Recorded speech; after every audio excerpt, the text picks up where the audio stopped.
हिंदी एवं संस्कृत के सुप्रसिद्ध कवि नागार्जुन करीब 5 दशकों से हिंदी कविता की साधना करते रहे हैं। दुख और संघर्ष तथा सौंदर्य भावना एवं आशाओं और आकांक्षाओं को उन्होंने सारे खतरे उठाकर अपनी कविता में वाणी दी है।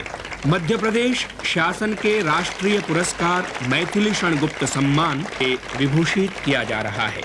इस अवसर पर मध्य प्रदेश शासन के प्रादेशिक पुरस्कार शिखर सम्मान अलंकरण भी वितरित किए गए।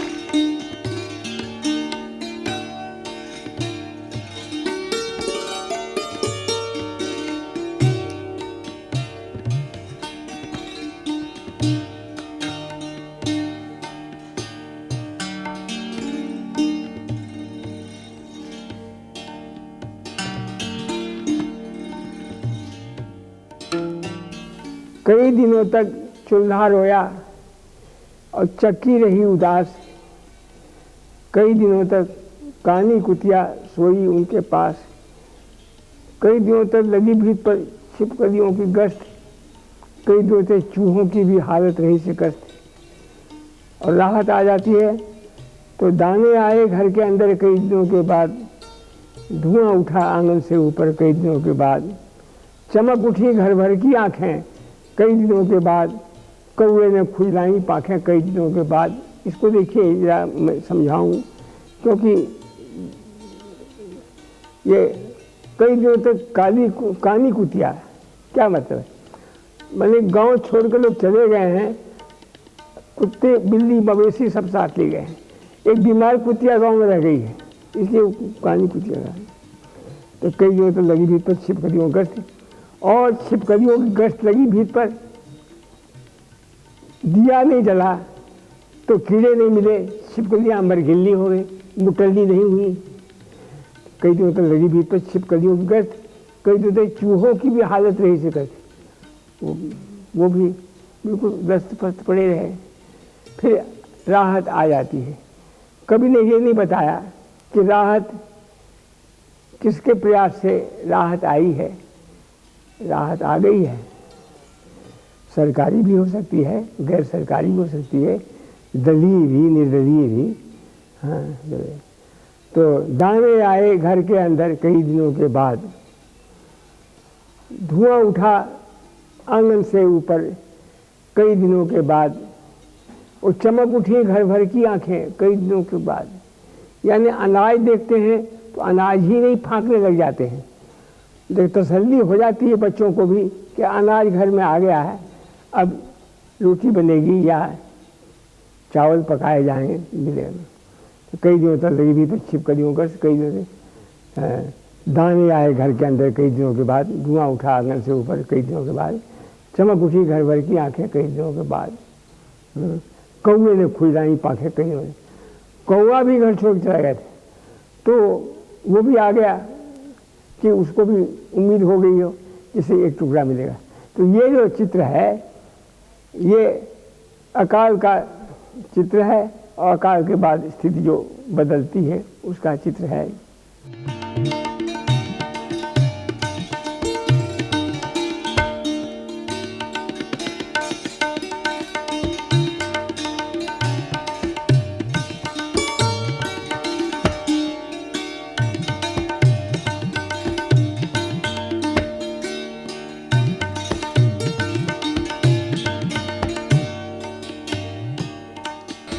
वर्षों बाद आपका अपने गांव तरौनी जाना हुआ था। आपको स्मरण है कितने वर्षों बाद आप जा रहे थे? ये 82 में 82 में हम गए थे और 15 दिन रहे थे, क्योंकि श्रीकांत की शादी हुई थी तो उसमें 15 दिन रहना हुआ। उसके बाद 86 में ये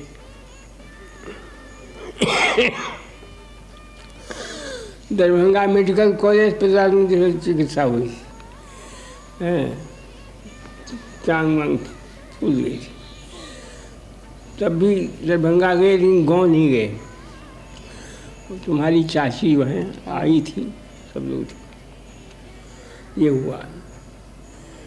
और उसके बाद दरभंगा में गए भाई। अभी आप जब गांव गए तो आपको अपने बचपन की कुछ यादें आई क्या आपके मन अब में? ये है कि यादों का ऐसा है कि बचपन वाले कुछ मित्र जब मिलते हैं तो वो पुरानी शैली में पुराने लहजे में बातें करते हैं और उस वक्त में हम अपने को भूल जाते हैं। लगता है कि वो वही लोग, हम अपना जो हमारा ये ढंग है, व्यक्तित्व है, उसको परे रख करके हम बातें करते हैं, उनमें घुल मिल जाते हैं। हाँ, मिल जाते हैं, अच्छा लगता है। अच्छा। और तो हम समूचे गांव घूमे, हाँ। क्योंकि हमारे 4-5 मित्र जो हैं हमारी उम्र के, वो अभी जीवित हैं, तो वो उनके यहाँ गए, वो भी हमसे मिलने आए, तो बहुत ही आनंद आया। लगता है कि ये बहुत ठीक नहीं है, हम कम से कम 1-2 साल में एक बार जाकर 1 महीना रहें, पूरा 2 महीना एक बार पूरा मौसम में ही गुजारें। आपको अपने गांव का वो तालाब जिसमें आप मछलियाँ पकड़ते थे, हाँ, वो तालाब, वो राह, वो पगडंडी, अब सड़क हो गई है हमारे गांव तक।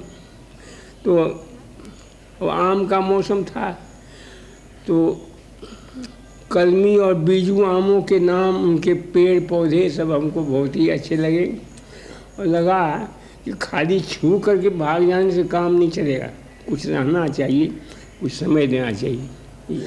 अरे गांव में ऐसा हुआ, जो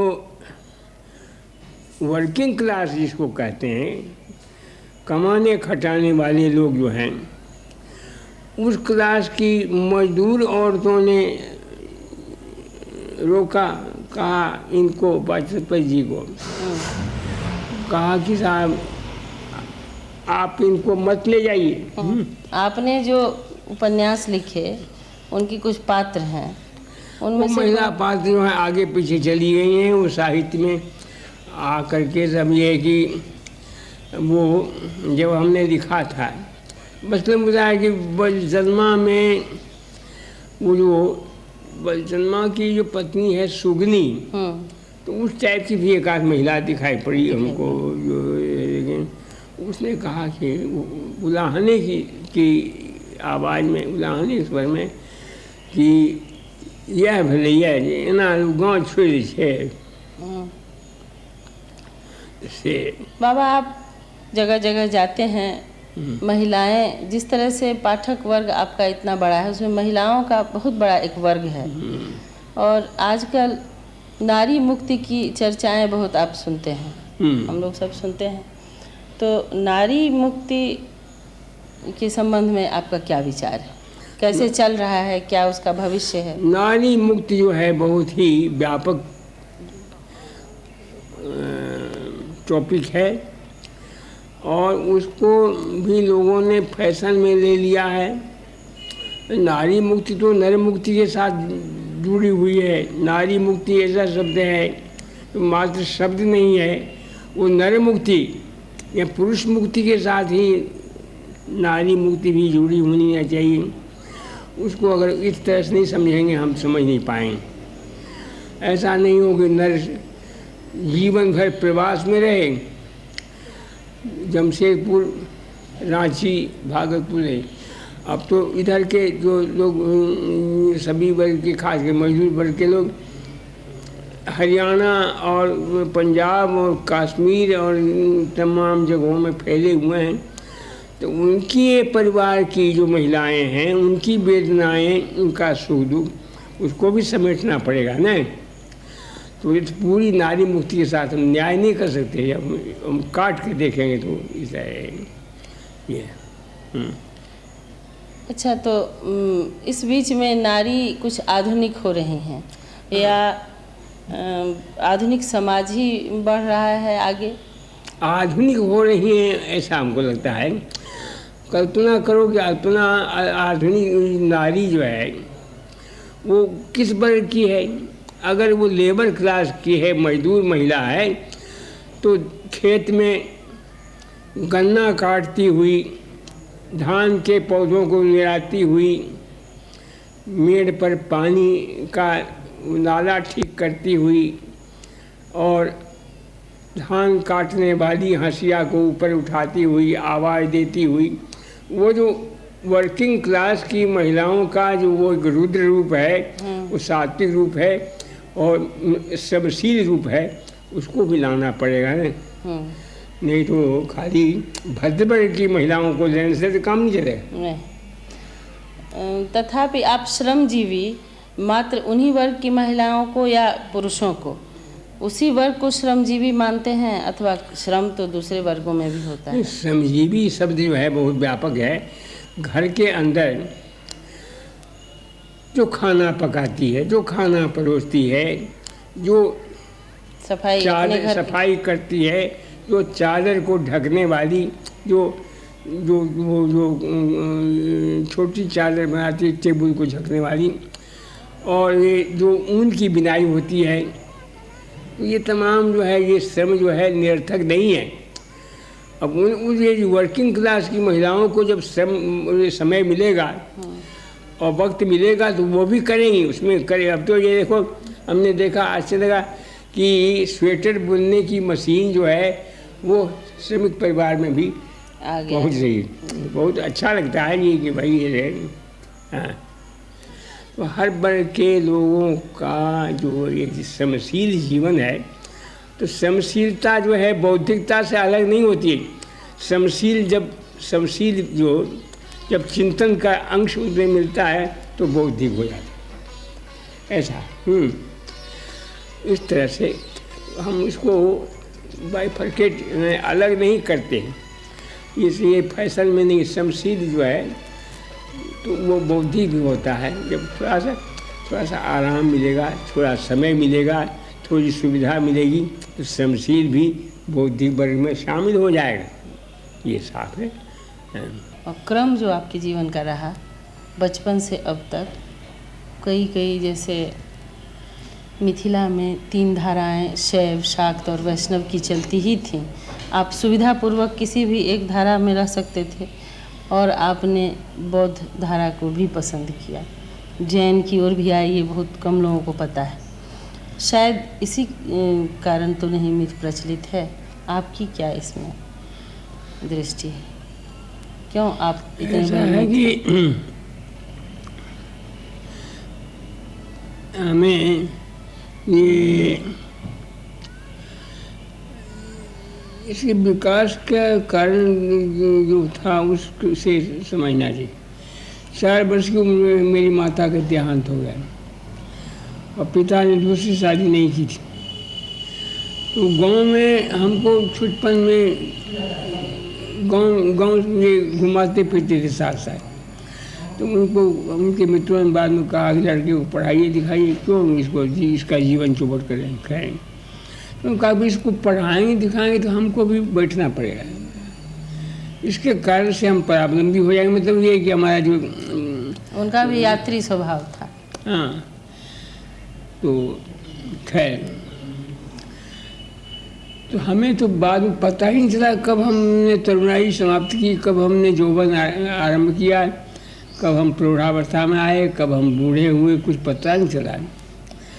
अब लोग पूछते हैं कि आप पहले ज़माने की स्मृति में जो बातें थी वो बताइए, तो हमको हंसी भी आती है। ऐसा है, लेकिन हमको लगता है कि कभी कभी ये लोग जो ऐसा पूछते हैं उसका कारण ये है कि व्यक्तित्व के में इतना वैविध्य है, विविधता है कि वो पूछने को बाध्य हो जाए। आलोचना से, शास्त्रीय आलोचना से जो सवाल नहीं हल होता है वो हम बातचीत में हल करें। ये है राजनीति में आगे जाकर जो प्रतिष्ठा प्राप्त करता है, अगर घर का संपन्न व्यक्ति हुआ, साधनहीन नहीं है, संपन्न व्यक्ति है, धनी है, तो उसकी राजनीति चलती है। और अल्पवित्त वाला व्यक्ति है, राजनीति करेगा तो वो बड़े लोगों की छाया में उसका विकास होगा, तो स्वतंत्र नहीं हो सकता। ये हमको पहले ही पता लग गया, इसलिए हमने बिहार को छोड़ दिया। जीविका के आधार पर हमने पंजाब, सिंध और कुछ हुआ। साहित्य रचना की दृष्टि से हमको इलाहाबाद सबसे अधिक पसंद नगर रहा है। अब चूँकि हमारे प्रकाशक जो हैं वो दिल्ली में रहते हैं, हम भी दिल्ली में हैं, कुछ लेना देना होता है। लेकिन अब जो है हमको लगता है विश्व नागरिक हम हैं, हम एक जगह के नहीं, जहाँ जाते हैं वहीं अच्छा लगता है, वहीं अच्छा लगता है। तो ये बीमारी भी है, लोग कहते हैं ये आपका क्या है, तो हमने कहा नहीं, ये जीवन का लक्षण है। जहाँ जहाँ वो अच्छा लगे, मतलब ये है कि हमको ये है, मैंने कहीं पर जाऊँ लद के रहूँ, ये हमको बराबर नहीं रहा, इसलिए। और बिहार में पटना एक नगर है, लेकिन और भी नगर हैं, तो उन सब नगरों में जाने की इच्छा होती है, लेकिन अब समय कम है और उससे मित्र नहीं मिलते हैं। कल्पना करो कि लगातार अगर मैं साल भर बिहार में रहूं तो कैसा होगा। क्या साल भर में पटना में रहूँगा? नहीं, हमसे नहीं हो सकता। हम तो डाल्टनगंज जैसे जंगली जिला को पसंद करें कि भाई वहाँ भी 2 महीने रहें। पूर्णिया ऐसा है जो बांग्लादेश से की सीमा से जो मिलता है, वहाँ रहने का मन करेगा। संताल परगना आदिवासी एरिया है, रांची है, तो विभिन्न जनपदों की जो रंगीन छवियाँ हैं, जैसा भी हैं, उन छवियों में से गुजरने का दिल करेगा। तो इससे मैं मानता हूँ कि मेरे अंदर जीवन का तत्व हो जाए। तो वो अगर मालूम पड़ेगा ये कहाँ है बाबा तुम, अरे रांची में कहीं से जो हरदगा के इलाके में रहते हैं, नहीं वहाँ क्या करते हैं भाई, जब क्या करते हैं तो इसमें वो अपना मिथक करता है। हाँ, मिथक करता है। काहे कि कोई इनकी बूढ़ी प्रेमिका वहाँ रहती होगी, कहीं ऐसा।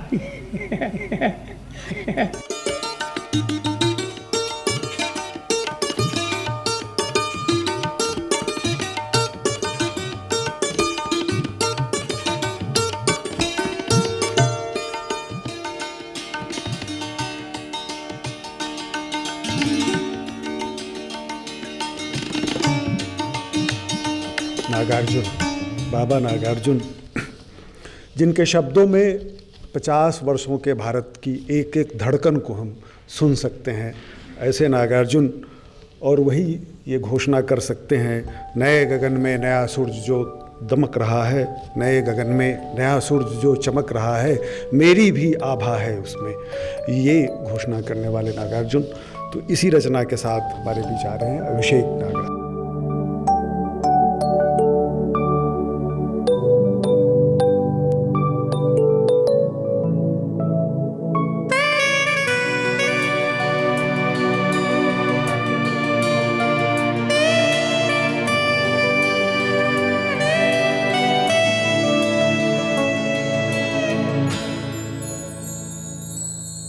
नए गगन में नया सूर्य जो चमक रहा है, नए गगन में नया सूर्य जो चमक रहा है, ये विशाल भूखंड आज जो दमक रहा है, ये विशाल भूखंड आज जो दमक रहा है, मेरी भी आभा है इसमें, मेरी भी आभा है इसमें, मेरी भी आभा है इसमें, मेरी भी आभा है इसमें।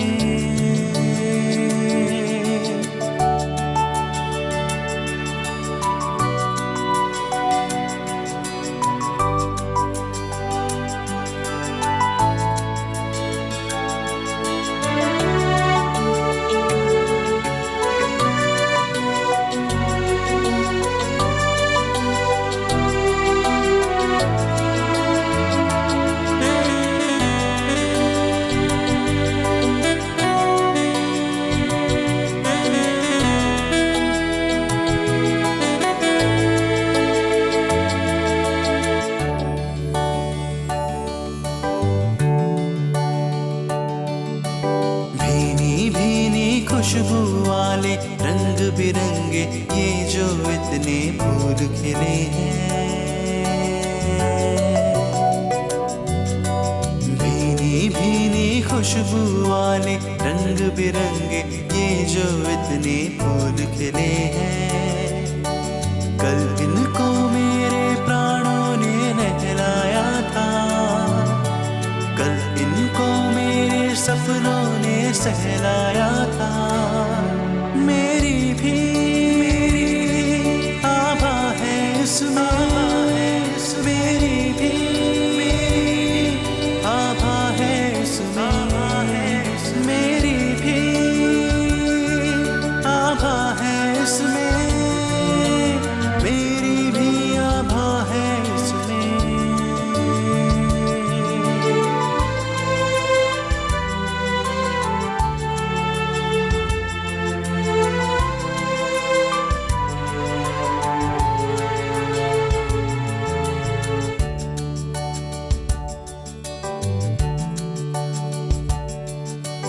पकी सुनहली फसलों से जो अब की ये खलिहान भर गया,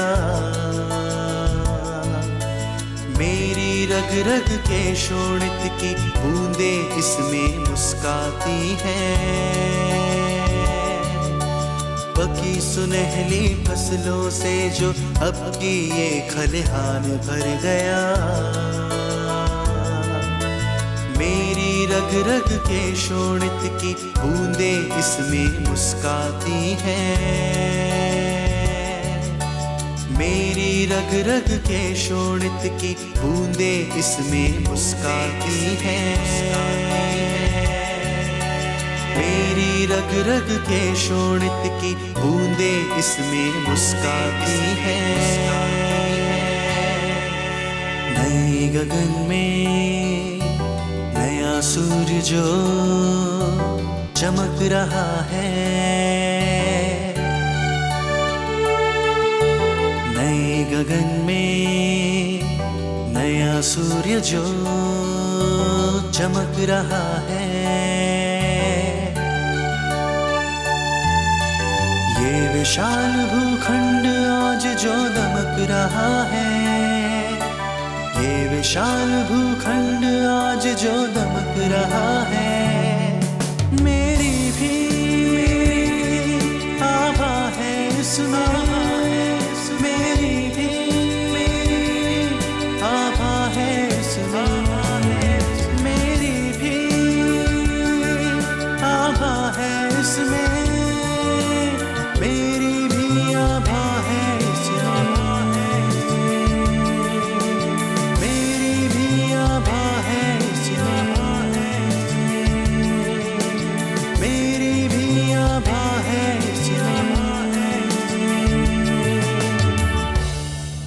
चंदू मैंने सपना देखा, इसको भी इतना सुंदर गाया जा सकता है, इसके पहले इसकी कल्पना भी नहीं की।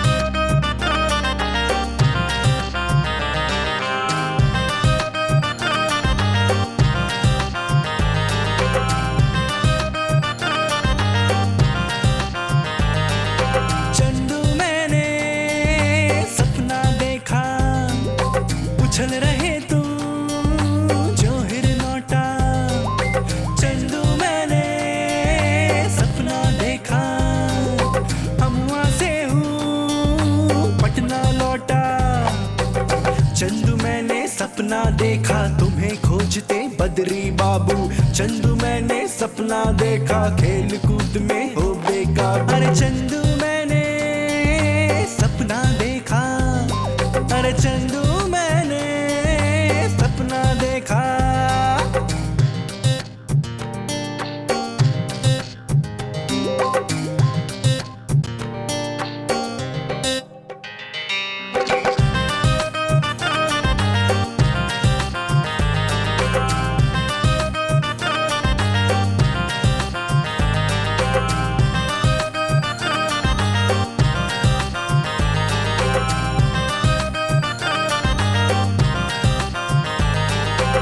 चंदू मैंने सपना देखा कल परसों ही छूट रहे हो। चंदू मैंने सपना देखा खूब पतंगे लूट रहे हो। चंदू मैंने सपना देखा लाए हो तुम नया कैलेंडर। चंदू मैंने सपना देखा तुम हो बाहर मैं हूँ बाहर। चंदू मैंने सपना देखा अमुआ से पटना आए हो। चंदू मैंने सपना देखा मेरे लिए शहद लाए हो।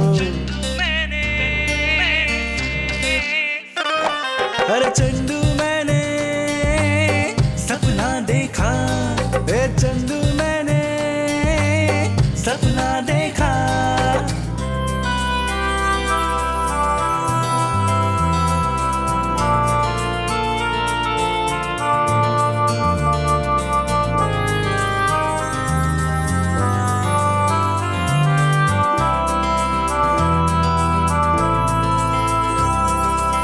चंदू मैंने सपना देखा फैल गया है सुयश तुम्हारा। चंदू मैंने सपना देखा तुम्हें जानता भारत सारा।